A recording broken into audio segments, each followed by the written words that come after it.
কি ব্যাপার আলিফ, কি করতেছো? পড়তে বসোনি? হ্যাঁ, পড়তে বসেছি তো, টিভি দেখতেছি।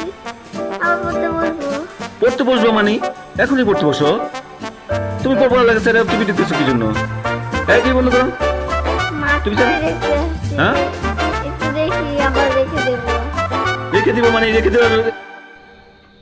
রেখে দিব মানে কি? পড়তে বসো, যাও যাও পড়তে বসো। একটু দেখি। না না, এখন এখন টিভি দেখার সময় না। একটু রেখে দিব, একটু। একটুও না, যাও পড়তে বসো। যাও রিমোট দিয়ে টিভি বন্ধ করো, পড়তে বসো। একটু। ওঠো, পরে পরে আচ্ছা, আচ্ছা, আগে একটু পড়ালেখা করে পরে। আসো, তারপরে তারপরে একটু করে। পড়া